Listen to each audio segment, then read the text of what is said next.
नमस्कार, मैं हूं निकिता और आप देख रहे हैं सत्यहिंदी.com। चलिए एक नजर डालते हैं अब तक की सुर्खियों पर। लोक जनशक्ति पार्टी रामविलास के अध्यक्ष चिराग पासवान का दावा है कि न केवल अब वे एनडीए के अंग हैं, बल्कि अगले साल लोकसभा और 2025 के बिहार विधानसभा चुनावों को लेकर बीजेपी के शीर्ष नेतृत्व के साथ तालमेल को लेकर फॉर्मूले पर सहमति भी बन गई है। चिराग पासवान ने आज पटना में पत्रकारों से बातचीत के दौरान यह बात कही।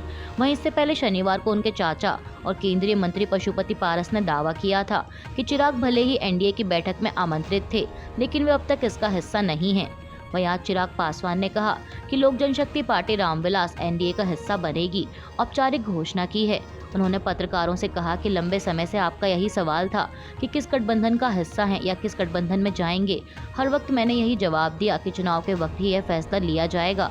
चिराग पासवान ने कहा कि बीजेपी के शीर्ष नेताओं के द्वारा लोक जनशक्ति पार्टी रामविलास से निरंतरता से संपर्क साधा गया।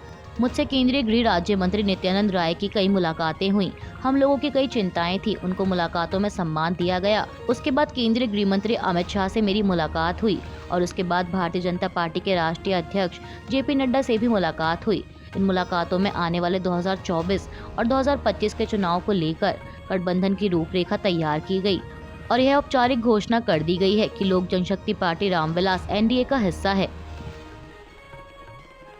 दिल्ली हाईकोर्ट ने कुतुब मीनार की मुगल मस्जिद में नमाज पढ़ने पर प्रतिबंध के खिलाफ दाखिल याचिका पर सुनवाई करते दौरान आर्कियोलॉजिकल सर्वे ऑफ इंडिया को निर्देश दिया कि वह बताए कि कुतुब मीनार परिसर में स्थित मुगल मस्जिद संरक्षित स्मारक है या नहीं। कोर्ट ने कहा कि अगर मस्जिद संरक्षित स्मारकों की लिस्ट में शामिल है तो ये भी स्पष्ट करें कि वहाँ नमाज अदा की जा सकती है या नहीं। बार एंड बेंच की खबर के मुताबिक मस्जिद की प्रबंधन समिति ने नमाज अदा करने पर लगी रोक के खिलाफ यह याचिका दाखिल की थी, जिस पर जस्टिस प्रतीक जलाना सुनवाई कर रहे थे। दिल्ली वक्फ बोर्ड की ओर से नियुक्त याचिकाकर्ता समिति ने कहा कि मस्जिद 1914 की अधिसूचना में एएसआई द्वारा अधिसूचित संरक्षित स्मारकों में शामिल नहीं है और 13 मई 2022 तक वहां नमाज अदा की जाती थी। उन्होंने दावा किया कि पिछले साल बिना किसी नोटिस के अधिकारियों ने मस्जिद में नमाज बंद कर दी थी और प्रबंधन समिति को इसकी कोई सूचना भी नहीं दी गई। समिति ने इस फैसले को गैर कानूनी और मनमाना बताया था। वहीं सुनवाई के दौरान कोर्ट ने पक्षों को 3 हफ्ते के अंदर अपनी लिखित दलीलें उन प्राधिकारियों की प्रतियों के साथ दाखिल करने को कहा है जिन पर वे भरोसा करना चाहते हैं। अब इस मामले में अगली सुनवाई 13 अक्टूबर को होगी। मिजोरम में पूर्व विद्रोहियों के सार्वजनिक आह्वान के बाद दक्षिणी असम और मणिपुर के सैकड़ों मैतेई समुदाय के लोगों के मिजोरम छोड़ने की रिपोर्ट सामने आई है, जिसे लेकर राज्य सरकार सतर्क हो गई है और तुरंत राज्य में निवास कर रहे मैतेई समुदाय के लोगों को सुरक्षा का आश्वासन दिया है। दरअसल मिजोरम में एक पूर्व उग्रवादी संगठन की सलाह के कारण मैतेई समुदाय के लोग पलायन की तैयारी कर रहे हैं। बता दें कि यह सलाह मणिपुर में भीड़ द्वारा 2 आदिवासी महिलाओं को निर्वस्त्र कर घुमाने की घटना का एक वीडियो वायरल होने के बाद बढ़े हुए तनाव के जवाब में दी गई थी। वहीं एक आधिकारिक बयान के मुताबिक राज्य के गृह आयुक्त एवं सचिव एच लालिंग माविया ने मैतेई समुदाय के नेताओं के साथ बैठक की और उन्हें उनकी सुरक्षा का आश्वासन दिया। आधिकारिक सूत्रों के अनुसार मिजोरम में लगभग 1500 मैतेई परिवार रहते हैं और वे राज्य में कई स्थानों पर काम करते हैं। वहीं मैतेई लोगों के परिवहन के विभिन्न साधनों का इस्तेमाल करके प्रदेश की राजधानी आइजोल छोड़ने की कई रिपोर्ट आई हैं। मणिपुर में जारी हिंसा के दौरान कथित तौर पर एक 80 वर्षीय बुजुर्ग महिला को जिंदा जला दिए जाने को लेकर तृणमूल कांग्रेस के राज्यसभा सांसद और राष्ट्रीय प्रवक्ता साकेत गोखले ने बीजेपी और केंद्र सरकार पर निशाना साधा है। मीडिया रिपोर्ट्स के मुताबिक जान गंवाने वाली बुजुर्ग महिला एक स्वतंत्रता सेनानी की पत्नी थी। टीएमसी प्रवक्ता साकेत गोखले ने रविवार को ट्वीट कर लिखा कि एक और स्तब्ध करने वाली घटना में मणिपुर में भीड़ ने एक 80 वर्षीय महिला को उसके घर में जिंदा जला दिया, लेकिन बीजेपी और मोदी सरकार तत्काल कार्रवाई करने की बजाय फर्जी खबरें गढ़कर विपक्षी राज्यों में एक एक घटना को चिन्हित करके मणिपुर में चल रहे नरसंहार और जातीय संहार को सही ठहराने की कोशिश में लगी हुई है। टीएमसी नेता ने लिखा कि मुख्यमंत्री एन बीरेन सिंह के रहते हुए बीजेपी ने महिलाओं और आदिवासियों के खिलाफ अकथनीय अत्याचार किए हैं। उन्होंने आगे लिखा कि मोदी सरकार विपक्षी राज्यों में मामलों की जांच के लिए तुरंत केंद्रीय एजेंसियों को तैनात करती है, लेकिन मणिपुर में कोई केंद्रीय एजेंसी शामिल तक नहीं है, क्योंकि ये एजेंसियां अब अपराधियों को न्याय के कटघरे में लाने की बजाय राजनीतिक प्रतिशोध का साधन बन गई हैं। आपको बता दें कि साकेत गोखले ने अपने ट्वीट में जिस बुजुर्ग महिला के साथ घटी नृशंस घटना का जिक्र किया है, मीडिया रिपोर्ट्स के मुताबिक उसे 28 मई को काकचिंग जिले के सैरो गांव में अंजाम दिया गया था। कथित तौर पर मणिपुर इंटरनेशनल यूथ सेंटर ने घटना के बारे में बताया था और जान गंवाने वाली महिला का नाम सौरव खैबम एवटोम्बी था। घर के सभी दरवाजे बंद थे और महिला अंदर जली हुई पाई गई थी।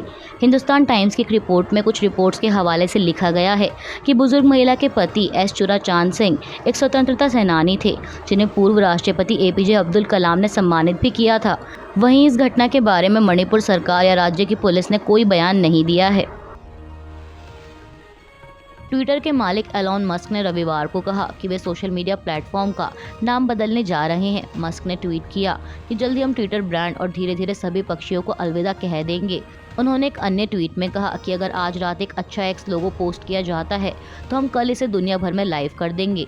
गौरतलब है कि टेस्ला टाइकून के दिमाग में पिछले कुछ समय से एक्स नाम है और उन्होंने अप्रैल महीने में नए सीईओ लिंडा याकिरिनो का स्वागत करते हुए एक ट्वीट में लिखा था कि इस प्लेटफॉर्म को एक्स द एवरीथिंग ऐप में बदलने के लिए लिंडा के साथ काम करने को उत्सुक हूँ।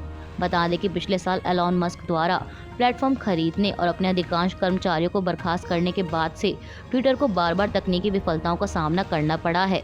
अब ऐसे में विज्ञापन राजस्व में लगातार गिरावट के साथ सोशल मीडिया कंपनी प्लेटफॉर्म को पुनर्जीवित करने के लिए कई अंतिम प्रयास कर रही है।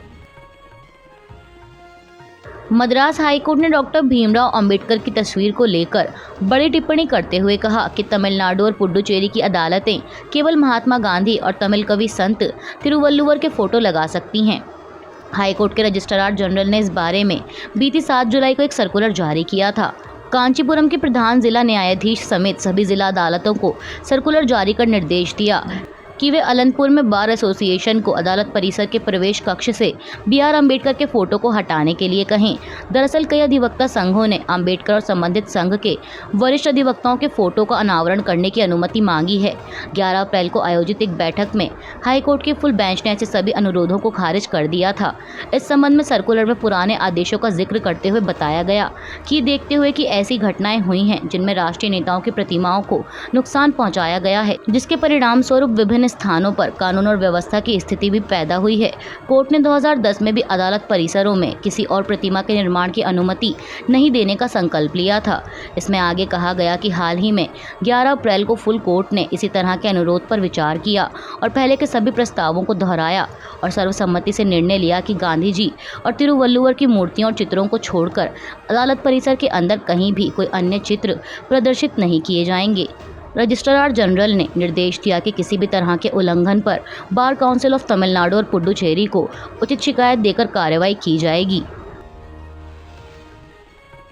कर्नाटक से एक चौंकाने वाला मामला सामने आया है। दरअसल पुलिस ने राज्य से एक ऐसे कपल को गिरफ्तार किया है जिन्होंने किसान को धमकी देकर 2000 किलो टमाटर ले जा रहे ट्रक को लूट लिया। साथ ही पुलिस ने 3 अन्य आरोपियों की तलाश भी शुरू कर दी है। आपको बता दें कि यह मामला ऐसे समय पर सामने आया है जब पूरे देश में टमाटर के दाम आसमान छू रहे हैं। गिरफ्तार आरोपियों की पहचान भास्कर और उसकी पत्नी सिंधुजा के रूप में की गई है। दरअसल यह पूरा मामला बेंगलुरु के चिकाजाला के पास RMC यार्ड पुलिस स्टेशन के पास का है। खबरों के मुताबिक किसान कोलार बाजार में टमाटर ले जा रहा था। जैसे ही बदमाशों की नज़र टमाटरों पर पड़ी तो गिरोह ने गाड़ी का पीछा किया। बदमाशों ने पहले वाहन को रोका और चालक से मारपीट करने लगे। किसान को धमकी देने के बाद बदमाशों ने उसे धक्का देकर बाहर फेंक दिया और टमाटर लदे ट्रक को लेकर फरार हो गए। आरोपियों ने टमाटर को चेन्नई में जाकर बेचा। वहीं सारे मामले को लेकर पुलिस ने बताया कि गिरफ्तार कपल की पहचान भास्कर और उसकी पत्नी सिंधुजा के रूप में की गई है। इसके अलावा भी 3 आरोपियों की तलाश जारी है जिनका नाम रॉकी कुमार और महेश है। पुलिस ने बताया कि जब ट्रक को हाईजैक किया गया उस दौरान टमाटर की खेप कोलार पहुंचाई जानी थी। पुलिस ने आगे बताया कि ये घटना 8 जुलाई को हुई थी। इतना ही नहीं, बदमाशों ने किसान से पहले पैसे की भी मांग की थी और ऑनलाइन मोबाइल फ़ोन पर पैसे ट्रांसफ़र भी करा लिए थे। अभी के लिए बस इतना ही। बाकी की खबरों के लिए जुड़े रहिए सत्यहिंदी.com के साथ।